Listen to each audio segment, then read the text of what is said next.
Hello and welcome to your channel as they like it. क्या आप जानते हैं कि न्यू एक्रोनियम पोएम क्या है? POEM stands for PSLV orbital experimental module. ISRO ने लॉन्च की हैं 3 Singaporean satellites in precise orbit through PSLV orbital experimental module, जिसे पोएम के नाम से भी जाना जा रहा है। आइए देखते हैं क्या है ये पोएम और क्या इसके फीचर्स हैं। पीएसएलवी एक 4 स्टेज रॉकेट है जिसमें कि पहली 3 स्टेजेस जो हैं इस्तेमाल होने के बाद वापस ओशन में गिर जाती हैं। वहीं जो फाइनल स्टेज जो होती है जिसे PS4 बोलते हैं, वो सैटेलाइट को ऑर्बिट में लॉन्च करने के बाद स्पेस जंक की तरह रह जाती है। अभी तक ये स्पेस जंक जो कि 4th स्टेज में प्रोड्यूस होती है, इसका कोई इस्तेमाल नहीं हो रहा था। यहाँ पे इंट्रोड्यूस किया गया है पोएम प्लेटफॉर्म। पोएम हेल्प करेगा इन ऑर्बिट एक्सपेरिमेंट्स करने में यूजिंग द फाइनल स्टेज, यानी कि PS4 में जो स्पेस जंक क्रिएट की गई थी उसी का इस्तेमाल करेगा इन ऑर्बिट एक्सपेरिमेंट्स करने के लिए। PSLV C53 मिशन, जिसमें कि 3 सिंगापुरियन सैटेलाइट्स लॉन्च की गई हैं, यहाँ पर 4th स्टेज का यूटिलाइजेशन किया जाएगा as a stable platform for performing experiments. आइए अब जानते हैं पोएम के क्या फीचर्स हैं। पोएम में एक dedicated navigation guidance and control system दिया गया है फॉर ऑल्टीट्यूड स्टेबलाइजेशन। ये navigation guidance and control system इस प्लेटफॉर्म के ब्रेन की तरह एक्ट करेगा और इसको एक स्टेबिलिटी देगा।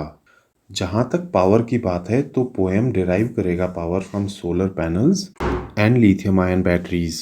आइए ब्रीफ में देख लेते हैं क्या है PSLV। PSLV stands for polar satellite launched vehicle और इनकी फर्स्ट लॉन्च की गई थी इन 1994 और तभी से PSLV इसरो के मेन रॉकेट बन गए हैं। PSLV इंडिया के फर्स्ट लॉन्च व्हीकल्स थे जो इक्विप्ड थे with liquid stages.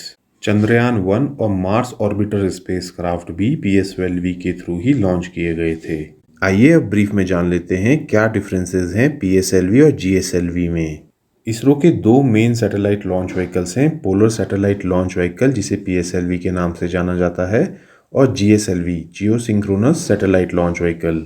PSLV mainly designed है फॉर डिलीवरिंग अर्थ ऑब्जर्वेशन और रिमोट सेंसिंग सैटेलाइट्स, जिनको लॉन्च किया जाता है to sun synchronous circular polar orbits of 600 to 900 kilometres altitude. Remote sensing satellites earth को ऑर्बिट करती हैं फ्रॉम पोल टू पोल और सन सिंक्रोनिज्म के कारण इन ऑर्बिट्स को लो अर्थ ऑर्बिट भी कहा जाता है।